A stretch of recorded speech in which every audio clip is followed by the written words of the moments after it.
कौरवों पर बलराम जी का कोप और शाम का विवाह।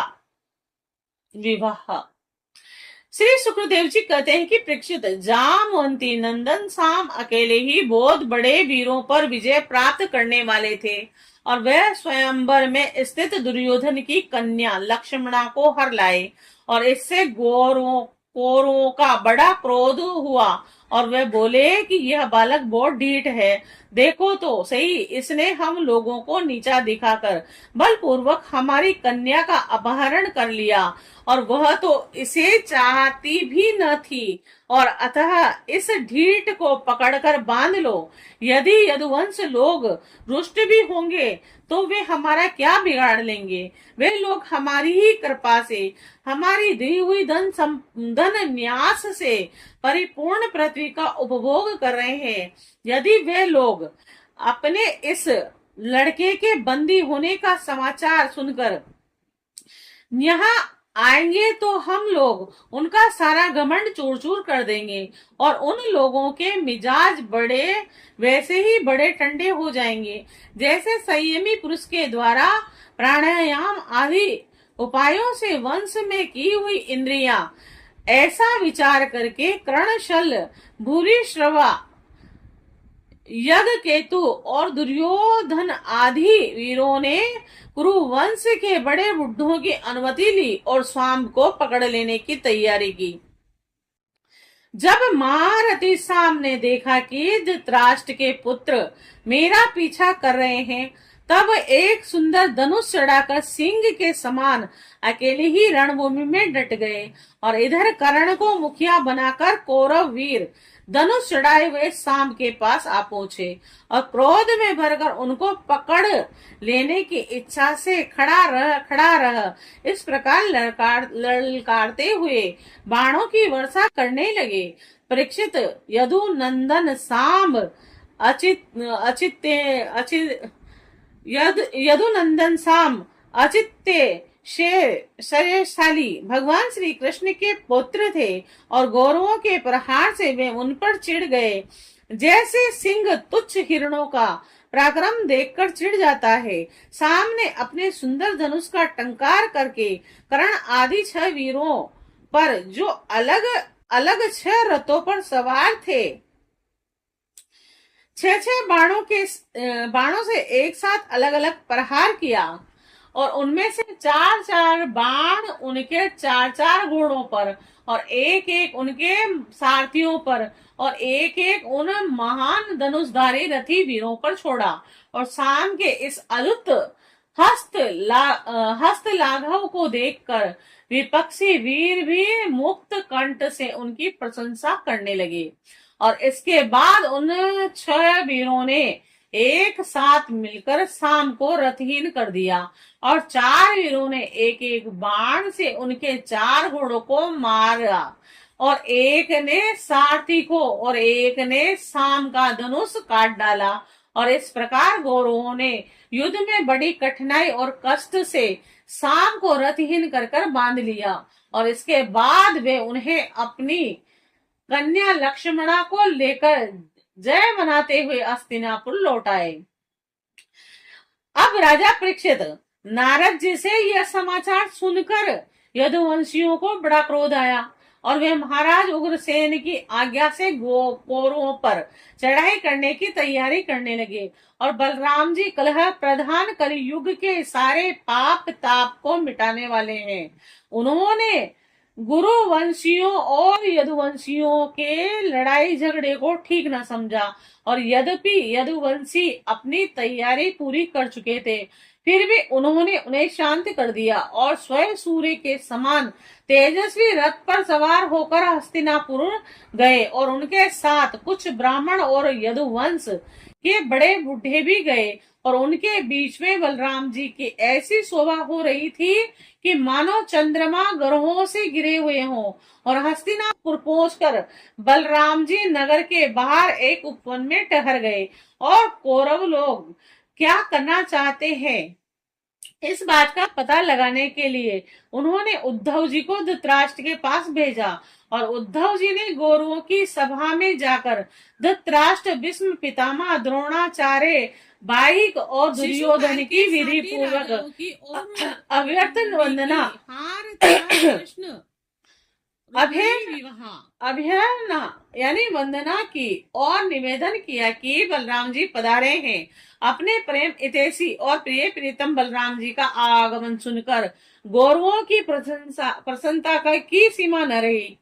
वे उद्धव जी का विधि पूर्वक सत्कार करके अपने हाथों में मांगलिक सामग्री लेकर बलराम जी की अगवानी करने चले गए और फिर अपने अपने अवस्था और संबंध के अनुसार सब लोग बलराम जी से मिले तथा उनके सत्कार के लिए उन्हें गवें अर्पण की और एवं अर्घ्य प्रदान किया।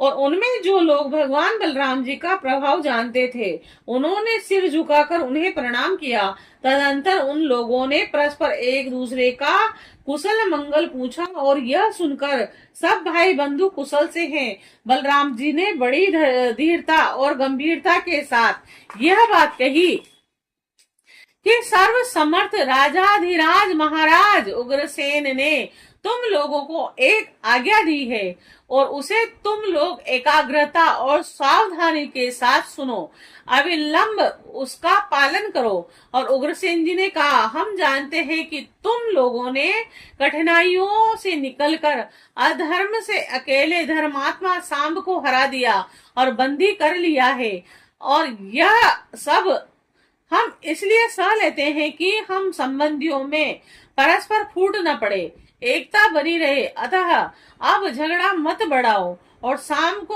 उसकी नव वधु के साथ हमारे पास भेज दो।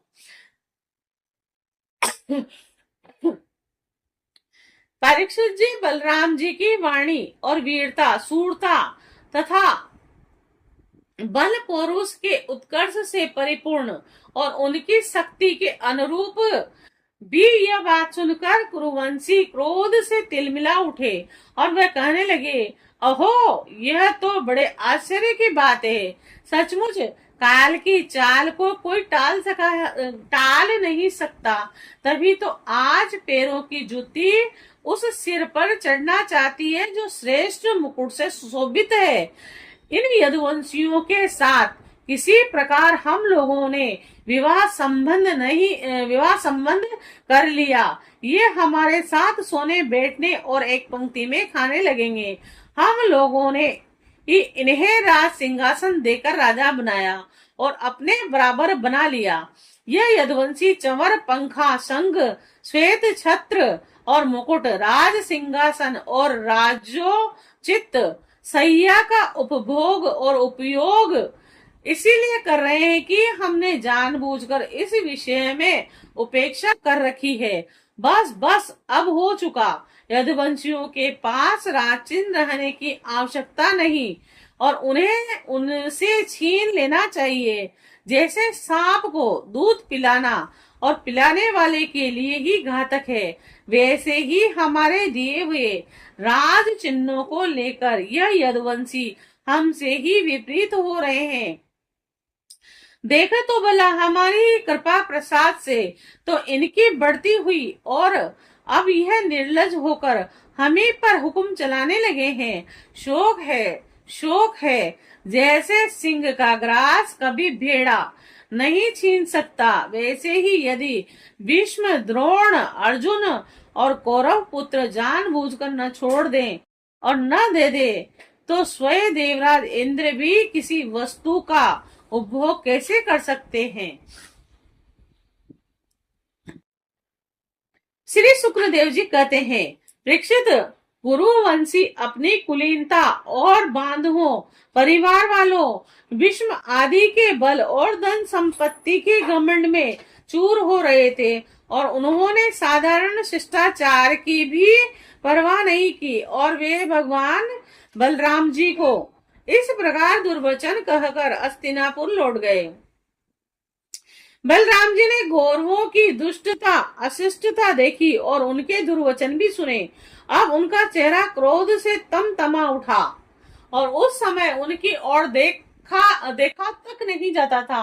वे बार बार जोर जोर से हंस हंस कर कहने लगे, सच है, जिन दुष्टों को अपनी कुलीनता, बल, पौरुष और धन का घमंड हो जाता है, वे शांति नहीं चाहते। उनको दमन करने का, रास्ते पर लाने का उपाय समझना बुझाना नहीं, बल्कि दंड देना है।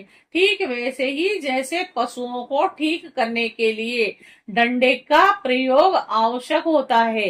भला देखो तो सही, सारे यदुवंशी और श्री कृष्ण भी क्रोध से भरकर लड़ाई के लिए तैयार हो रहे थे, और मैं उन्हें सने सने समझा बुझाकर इन लोगों को शांत करने के लिए, सुलह करने के लिए यहाँ आया था। और फिर भी यह मूर्ख ऐसी दृष्टता कर रहे हैं कि इन्हें शांति प्यारी नहीं, कलह प्यारी है। ये इतने घमंडी हो रहे हैं कि बार बार मेरा तिरस्कार करके गालियां बक गए हैं। और ठीक है भाई, ठीक है, पृथ्वी के राजाओं की तो बात ही क्या, त्रिलोकी के स्वामी इंद्र आदि लोकपाल जिनकी आज्ञा का पालन करते हैं, वे उग्रसेन राजाधिराज नहीं है। वे तो केवल भोज, व्रणी और अंधक वंशी यादवों के ही स्वामी हैं। क्यों, जो सुधर्मा सभा को अधिकार में करके और उसमें विराजते हैं, और जो देवताओं के वृक्ष परिजात को उखाड़ ले जाते हैं और उनका उपभोग करते हैं, वे भगवान श्री कृष्ण भी राज सिंहासन के अधिकारी नहीं हैं।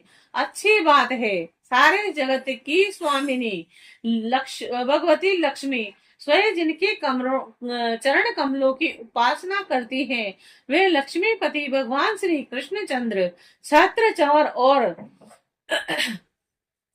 श्री कृष्ण चंद्र छत्र चौर आदि राज्योचित सामग्रियों को नहीं देख सकते। ठीक है भाई, जिनके चरण कमलों की धूल संत पुरुषों के द्वारा सेवित गधा आदि तीर्थों को भी तीर्थ बनाने वाली है। सारे लोकपाल अपने अपने श्रेष्ठ मुकुट पर जिनके चरण कमलों की धूल धारण करते हैं, ब्रह्मा, शंकर और लक्ष्मी जी जिनकी कला की भी कला है और जिनके चरणों की धूल सदा सर्वदा धारण करते हैं, और उन भगवान श्री कृष्ण के लिए भला राज सिंहासन कहाँ रखा है।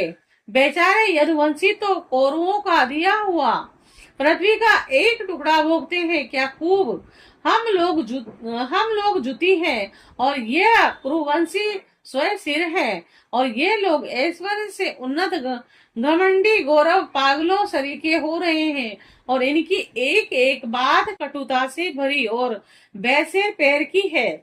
मेरे जैसा पुरुष जो इनका शासन कर सकता है, इन्हें दंड देकर इनके होश ठिकाने ला सकता है, भला इनकी बातों को कैसे सहन कर सकता है। आज मैं सारी पृथ्वी को कौरवहीन कर डालूंगा। और इस प्रकार कहते कहते बलराम जी क्रोध से ऐसे भर गए मानो त्रिलोकी को भस्म कर देंगे, और वे अपना फल लेकर खड़े हो गए। उन्होंने उसकी नोक से बार बार चोट करके हस्तिनापुर को उखाड़ लिया, और उसे डुबोने के लिए बड़े क्रोध से गंगा जी की ओर खींचने लगे, और हल्के खींचने पर हस्तिनापुर इस प्रकार कांपने लगा मानो जल में कोई नाव डगमगा रही हो। जब कौरवों ने देखा कि हमारा नगर तो गंगा जी में गिर रहा है, तब वे घबरा उठे, और फिर उन लोगों ने लक्ष्मणा के साथ शाम को आगे किया, और अपने प्राणों की रक्षा के लिए कुटुंब के साथ हाथ जोड़कर सर्वशक्तिमान उन्हीं भगवान श्री बलराम जी की शरण में गए, और कहने लगे, लोकाभिराम बलराम जी, आप सारे जगत के आधार शेष हैं, आप अनंत हैं, हम आपका प्रभाव नहीं जानते। प्रभु, हम लोग मूढ़ हो रहे हैं, हमारी बुद्धि बिगड़ गई है, इसीलिए आप हम लोगों का अपराध क्षमा कीजिए। आप जगत की स्थिति, उत्पत्ति और प्रलय के एकमात्र कारण हैं, और स्वयं निराधार स्थित सर्वशक्तिमान प्रभु।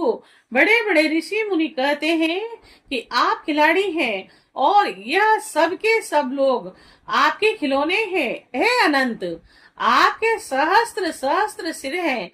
आप खेल खेल में ही इस भूमंडल को अपने सिर पर रखे रहते हैं। जब प्रलय का समय आता है तब आप सारे जगत को अपने भीतर लीन कर लेते हैं और केवल आप ही बचे रहकर आदित्य रूप से संयन करते हैं। भगवान, आप जगत की स्थिति और पालन के लिए विशुद्ध सत्वमय शरीर ग्रहण करते हुए इसका यह क्रोध देश और मत्सर के कारण नहीं है। यह तो समस्त प्राणियों की शिक्षा देने के लिए समस्त शक्तियों को धारण करने वाले सब प्राणी स्वरूप अविनाशी भगवान, आपको हम नमस्कार करते हैं। समस्त विश्व के रचयिता देव, हम आपको बार बार नमस्कार करते हैं। हम आपकी शरण में हैं और आप कृपा करके हमारी रक्षा कीजिए। श्री शुक्रदेव जी कहते हैं कि परीक्षित, गौरवों का नगर डगमगा रहा था और वे अत्यंत घबराहट में पड़े हुए थे। जब सबके सब कुरुवंशी इस प्रकार भगवान बलराम जी की शरण में आए और उनकी स्तुति प्रार्थना की, तब वे प्रसन्न हो गए और डरो मत ऐसा कहकर उन्हें अभय दान दिया। और परीक्षित, दुर्योधन अपनी पुत्री लक्ष्मणा से बड़ा प्रेम करता था और उसे दहेज में सात सात वृक्ष के 1200 हाथी, 10,000 घोड़े और सूर्य के समान चमकते हुए सोने के छत्र और 1000 रथ और सोने के हार पहनी हुई 1000 दासियां दी। और यदुवंश शिरोमणि भगवान बलराम जी ने यह सब दहेज स्वीकार किया और नव दंपति लक्ष्मणा तथा शाम के साथ गौरवों का अभिनंदन कर स्वीकार करके द्वारका की यात्रा की। अब बलराम जी द्वारिकापुरी में पहुंचे और अपने प्रेमी तथा समाचार जानने के लिए उत्सुक बंधु बांधुओं से मिले और उन्होंने यदुवंश की बड़ी सभा में अपना वह सारा चरित्र कह सुनाया जो हस्तिनापुर में उन्होंने कौरवों के साथ किया था। परीक्षित, यह हस्तिनापुर आज भी दक्षिण की ओर ऊंचा और गंगा जी की और कुछ झुका हुआ है और इस प्रकार यह भगवान बलराम जी के पराक्रम की सूचना दे रहा है।